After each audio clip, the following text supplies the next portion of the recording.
Hey guys, Trev here from SpineWise, and summer season is about to start, which means more active, especially kids, and often more injuries. So today I want to talk to you about how do you manage a broken bone and what are the specific things we do here to really help people recover from breaks really quickly and how you can deal with it the immediate time that a break occurs, because some really basic things that you need to know to really speed up recovery that need to happen within the first 48 hours.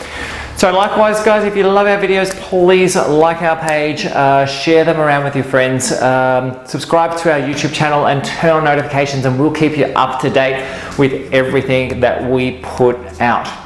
Alright, so broken bone. So the first thing we need to understand about a broken bone is the difference between a break and a fracture is absolutely nothing, it's just terminology.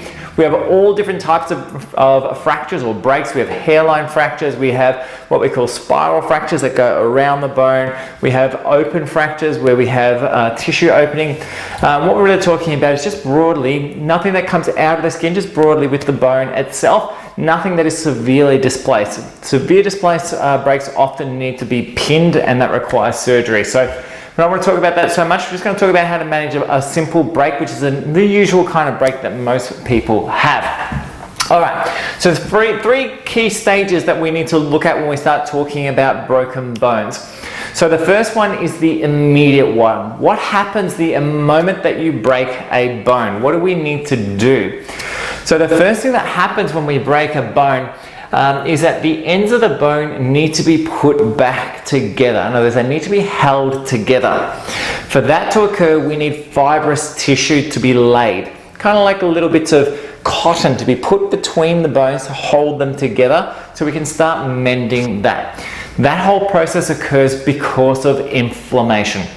So when you first break the bone, for most people, it doesn't necessarily hurt too much, but half an hour or so later, then we'll see the swelling kicks in, then we see the pain kicks in, and what we're really seeing is the body trying to bring all those inflammatory cells to the area to initiate the laying down of that connective process, to actually put them together and start that healing process off.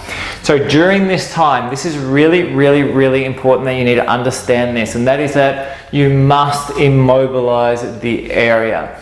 So the areas, the little tissues that are being laid down are very fragile. They're very weak. So even the slightest movement can tear those little tissues that are being laid down. And if you tear them, the healing process is going to be significantly altered, and in some people it may result in the fracture never healing as well. It's what we call a non-union fracture. So this is really important. The other thing we then need to understand is that we don't want any anti-inflammatory agents, okay? Nothing anti-inflammatory, nothing like Nurofen, for instance. Even though it's a useful painkiller, that's fine, but if you reduce the inflammation, you potentially are also going to reduce this effect, and there is some research showing that taking anti-inflammatories early on may increase the risk of non-union fractures. Okay, so if we're going to look at some pain relief, use things like paracetamol, like Panadol, that don't have the anti-inflammatory effect. We don't want to be having anti-inflammatories in this first part. Okay, so that's our first part, and that's usually about a week or thereabouts to go through that process. From there we move into a second area, which is support. Okay, in this area now, we're no longer just getting this down, we're actually getting what's called a callus formed around the outside, and this is this fibrous tissue coming around either side of the bone, and the whole purpose is to kind of create a bridge to hold that entire area together. We want to maintain that structure and not allow for movement to occur. So during this time, now we need to provide support for the laying down of new tissue and for the calcification of that tissue. So we really need to support the body. We also still need to make sure that we're not immobilizing that, that we're not moving that area. We're keeping it immobilized. And this is why it's so important to cast the area, or if it's a foot, to be in a boot, things like that. Because what we're really trying to do is stopping movement there to allow this callus formation to occur to hold those structures together. Okay, it's still a very delicate structure. We need to make sure that's in place. So we want to rest and immobilize that area, and that's some simple things that you need to do directly. There are a whole heap of things that you can take though that may actually speed up that healing process and improve that process. So the first one, of course, is vitamin D. So vitamin D is a really important nutrient. It's not really a vitamin, it's actually what we call a prohormone. But either way, it's really important in the laying down of connective tissue, in calcification of those areas, and in bone health directly. Another thing you can use is a herb called glossy privet, and also there isn't a lot of research in terms of with the fractures. There is some research in terms of it with osteoporosis and bone laying down. Glossy privet basically upregulates your vitamin D receptor. It helps vitamin D receptor function.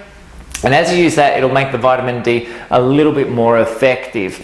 And even when we're talking about vitamin D, there's two forms of vitamin D. You can get your traditional vitamin D, is what we call vitamin D3. There's a new form of vitamin D which is actually water soluble, bypasses the liver, which is a lot more absorbable. It has a lot greater effect. If you want to know more about that, just let me know and I'll get you some information on that as well.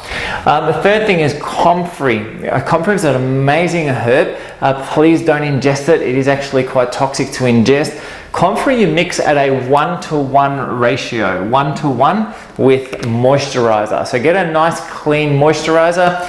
And we've got some here as well if you need it, and all you want to do is mix it 1-to-1. So if you have 25 ml of comfrey, you mix it with 25 ml of moisturizer, and what you want to do is rub it over that area twice a day if you have access to it. So if you've broken a forearm and you're in a cast, that's not possible, but if it is something like an ankle or a foot and you're in a boot, you can take that off, rub the cream in, and then put it back on. And comfrey is another thing, when it seeps through the skin in that localized area, it seems to improve bone healing. Fantastic product.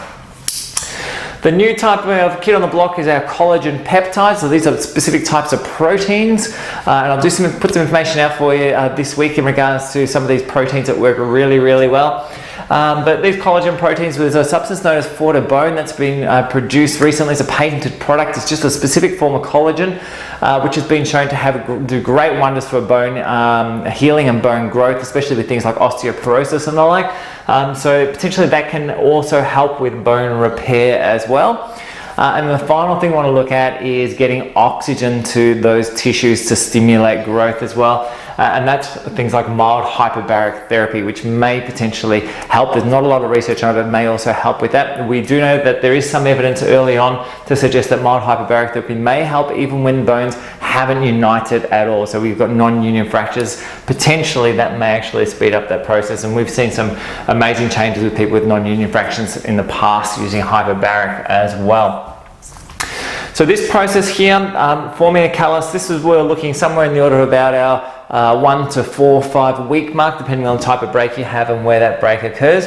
And then finally we end up in our rehabilitation phase, and this is now where that whole callus is now calcified. So we've got a whole bony structure in that area now. Often if you've broken something that's superficial, like say a finger, you'll actually feel a bump through that area, which is the callus itself. That's all calcified. Sometimes with re-x-ray around 6 weeks, you'll still see a faint line through it, and this is just because it takes a long time for bone to heal, potentially even up to 12 months in some circumstances for bone to completely heal, but the bone is solid when you have the calcium around it.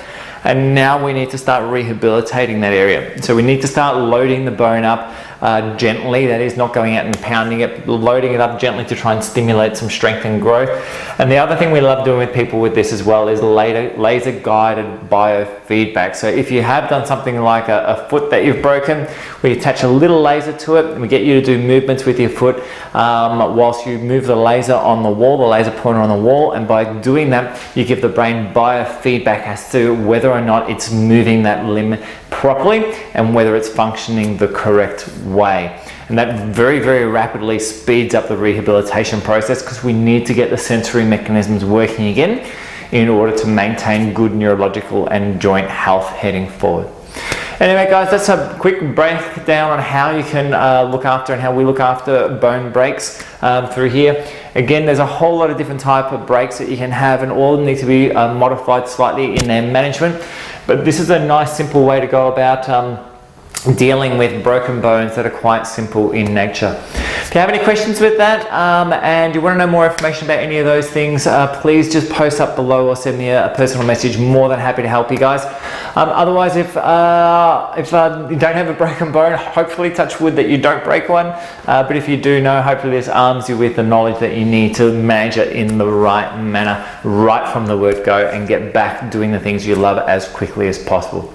Anyway, guys, that's it for me for now. Have a fantastic week, and we'll see you in the next vid. Bye for now.